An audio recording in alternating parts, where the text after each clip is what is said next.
दुर्व्यवहार। पाखी अपने पति का इंतजार कर रही थी। पाखी अपनी 5 वर्षीय बेटी प्रशंसा, देवर रोहित और ससुर जी के साथ अपने ससुराल में रहती थी। पाखी का पति घर का इकलौता कमाऊ सदस्य था। उसके ससुर जी रिटायर हो चुके थे और उन्हें पेंशन के रूप में रुपए मिलते थे। पाखी का देवर रोहित अभी कॉलेज में पढ़ाई कर रहा था। घर के हर छोटे बड़े खर्चे की जिम्मेदारी पाखी के पति दीपक की ही थी। इसीलिए नौकरी के सिलसिले में उसे आए दिन शहर से बाहर जाना ही पड़ता था और उसे जाना ही पड़ता था। मना करने का मतलब था नौकरी से हाथ धोना। आखिरकार थक हार कर पाखी ने दीपक की कंपनी में फोन लगा दिया। वहां उसे खबर मिली कि दीपक का मुंबई का काम खत्म हो चुका था और वह वहां से निकल गया था। पाखी सोचने लगी कि तब तो उन्हें अभी तक घर पहुंच जाना चाहिए था, लेकिन आखिर वो फोन क्यों नहीं उठा रहे हैं। पाखी के हाथ पैर ठंडे पड़ने लगे। पाखी दीपक से बहुत प्यार करती थी और दीपक भी पाखी का बहुत ध्यान रखता था। वह रोज दिन में 3 बार तो पत्नी से बात कर ही लिया करता था। रह रहकर पाखी की आंखें भर जाती। वह अपने दिल का दर्द किसी से कह भी नहीं पा रही थी। तभी उसके देवर कॉलेज से वापस आया। पाखी ने रोहित से अपनी परेशानी बताई तो वह लापरवाही से कहने लगा, ओहो भाभी, औरतें भी ना कुछ ज्यादा ही टेंशन लेती हैं। भैया कोई छोटे बच्चे नहीं हैं जो खो जाएंगे, वो आ जाएंगे, आप चिंता मत करो। पाखी का मन कर रहा था कि वह खूब फूट फूट कर रोए। कोई भी उसकी मनोदशा को समझने की कोशिश नहीं कर रहा था। आखिरकार शाम को एक फोन आया और पाखी की पूरी दुनिया उजड़ गई। दीपक जिस बस से वापस आ रहा था वह बस दुर्घटना से ग्रस्त हो गई थी और एक पुल पर से नदी में गिर गई थी। नदी की धारा के साथ बहुत से लोग बह गए थे और दीपक का भी कुछ अता पता नहीं था। घर में कोहराम मच गया। पाखी बिलक बिलक कर रोने लगी। उसका रोदन सुनकर घर की दीवारें भी कांप उठी। आसपास में रहने वाले रिश्तेदार भी आ चुके थे। सभी पाखी को सांत्वना दे रहे थे। उसके ससुर जी तो विलाप करते हुए कहने लगे कि बहू के ही लक्षण ठीक नहीं है, यही मनहूस है कि मेरे बेटे को खा गई। पाखी तो अवाक रह गई। यह कैसी बातें कह दी उसके ससुर जी ने। वो तो अपनी जान से भी प्यारे पति का बुरा भी कैसे सोच सकती है। उसका दुख पहले ही कुछ कम था क्या, जो ससुर जी ऐसी बातें कर रहे हैं। उसका दिल और भी दुखा रहे थे। पाखी की बेटी प्रशंसा ने भी जब माँ के बिखरे बाल, लाल लाल आंखें और चित्कार भरा रुदन देखा तो वो भी चिल्ला चिल्ला कर रोने लगी। कुछ रिश्तेदारों ने प्रशंसा को संभाला और पाखी को भी चुप कराने का प्रयत्न करने लगे।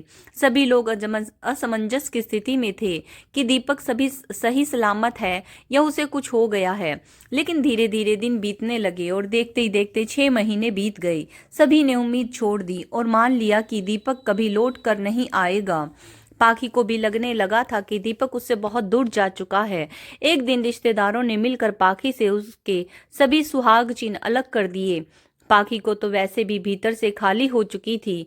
जब उसे देखने वाला ही नहीं था तो सुहाग चिन्ह धारण करके भी क्या कर लेती। अब पाखी के ससुर जी का व्यवहार बदलने लगा था। वो जब तब पाखी को डांटते, वो उसे अपनी नजरों के सामने देखना भी पसंद नहीं कर रहे थे।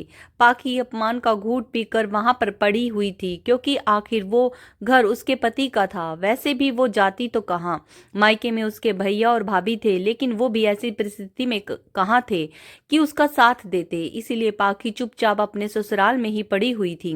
वैसे भी यह घर उसके पति की मेहनत की कमाई से बना था, तो इस घर में रहने की अधिकारी तो वो थी ही।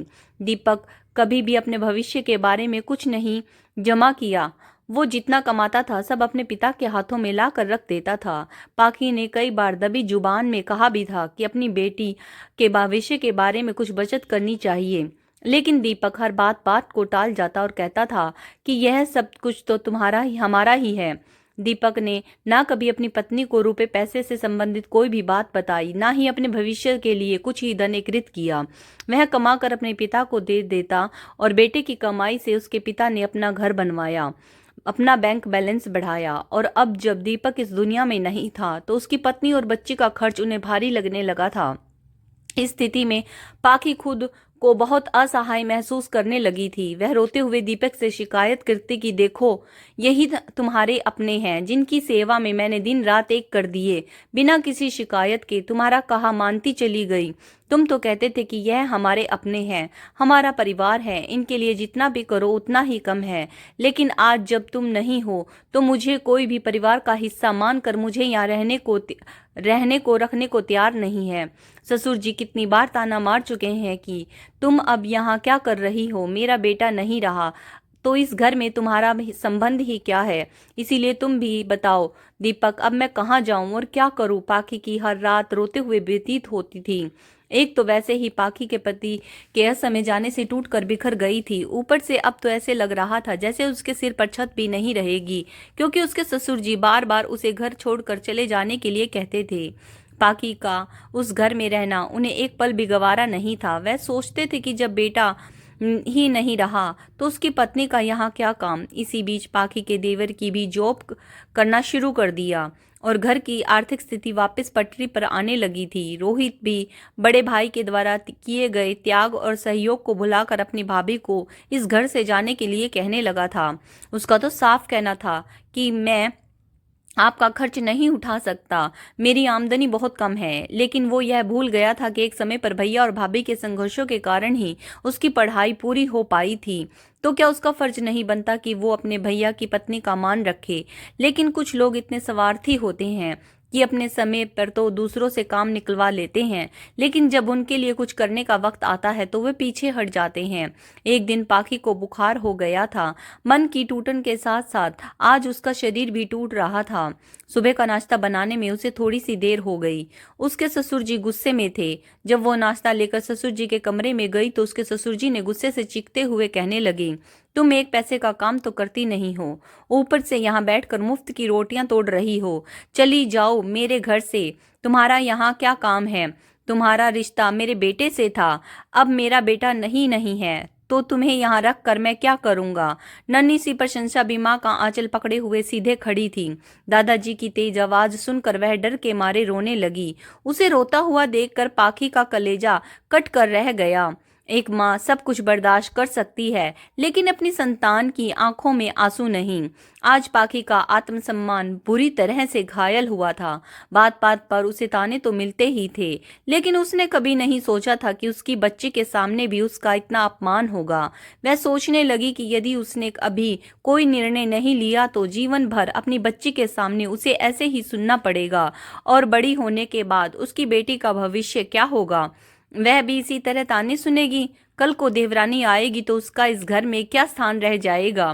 पाखी ने अपने आंसू पोंछे और सोचने लगी कि ठीक है, अब किस्मत जहाँ ले जाएगी मैं वहां जाऊंगी, मुझे भी इस घर में नहीं रहना है। उसने अपने ससुर जी से कहा, ठीक है पिताजी, अगर आपकी यही मर्जी है तो मैं ये घर छोड़कर चली जाती हूँ। पाखी अपने कमरे में जाकर अपना और प्रशंसा का सामान समेटने लगी तो पीछे पीछे से उसके ससुर जी भी आ गए और कहने लगे, देखो तुम सिर्फ कपड़े ले लो, बाकी कोई सामान मत लेना। तभी उन्होंने देखा कि पाखी के हाथ में सोने का मंगलसूत्र था।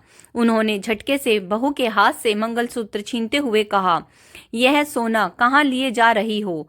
पाखी तड़प उठी और कहने लगी, पिताजी यह उन्होंने दिया था, उनकी निशानी है, इसे तो मुझे अपने पास रखने दीजिए, मेरे बाकी के गहने तो आपके पास ही हैं। लेकिन ससुर जी ने गुस्से से बोले, तुम्हारे कौन से गहने, वो सब हमने ही तो तुम्हें दिए थे, और तुम्हारे गहने तो कब के बिक गए। और जानती हो आजकल सोना कितना महंगा है। तुम क्या सोचती हो, तुम भावनाओं के जाल में फंसा कर मुझे मूर्ख बना दोगी और इतना सोना मार कर ले जाओगी, लेकिन मैं तुम्हें ये मंगलसूत्र नहीं लेने दूंगा। पाखी ने रोते हुए कहा कि मैं जल्दी ही इसकी कीमत आपको चुका दूंगी। पाखी के ससुर जी मुंह बनाते हुए बोले, खुद का तो ठिकाना नहीं है, चली है इसकी कीमत चुकाने, चली जाओ यहाँ से, अब दोबारा मुझे कभी अपनी शक्ल भी मत दिखाना। इतना कहकर वह मंगलसूत्र लिए हुए कमरे से बाहर चले गए। पाखी फूट फूट कर रो पड़ी और सोचने लगी, ससुर जी आज आपने मुझे कहीं का नहीं छोड़ा। और रोते हुए मन ही मन दीपक से कहने लगी, देख लो दीपक, तुम्हारी पाखी की क्या स्थिति हो गई है। सही कहते हैं लोग कि वक्त अच्छे अच्छों का असली रंग दिखा देता है और अपने पराये में फर्क करना भी सिखा देता है। पाखी भारी मन से उस घर को छोड़कर निकल गई, लेकिन उसे नहीं पता था कि वह कहाँ जाएगी। वह मंदिर की सीढ़ियों पर जाकर बैठ गई और सिर पर हाथ धरकर सोचने लगी कि वह क्या करे और कहाँ जाए।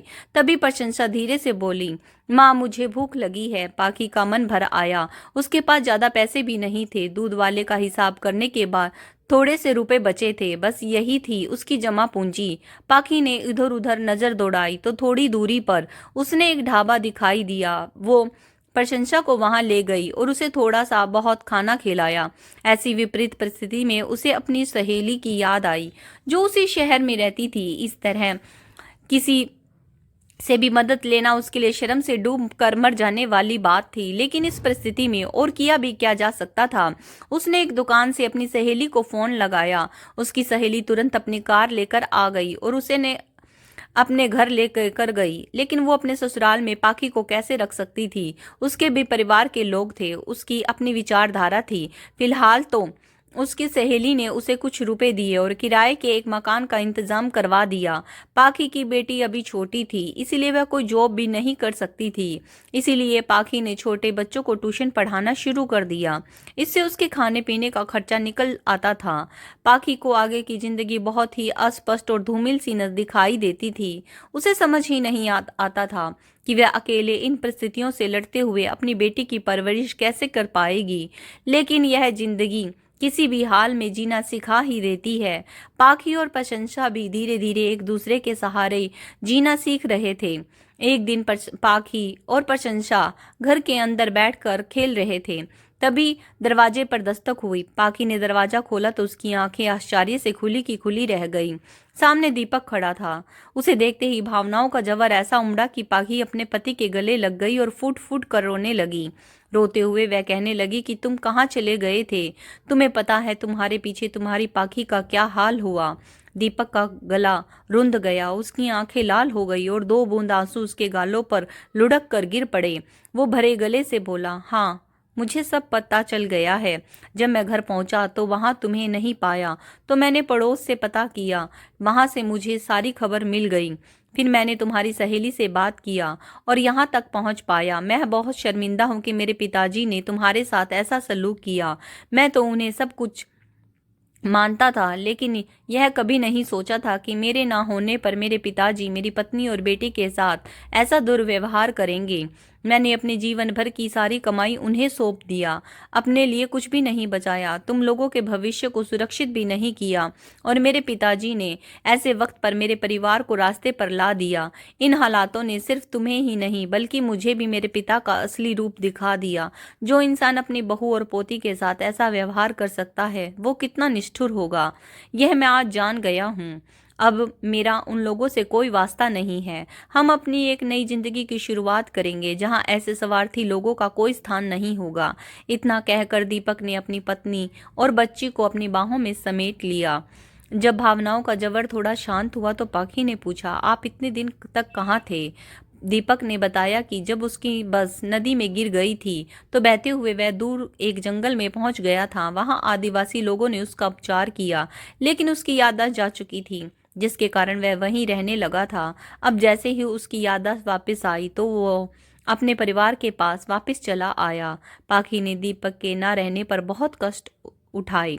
आज उसकी परीक्षा समाप्त हुई थी। उसके जीवन में खुशियों ने दस्तक दे दी थी। दोस्तों, लोग खून के रिश्तों पर आंखें मूंद कर विश्वास कर लेते हैं।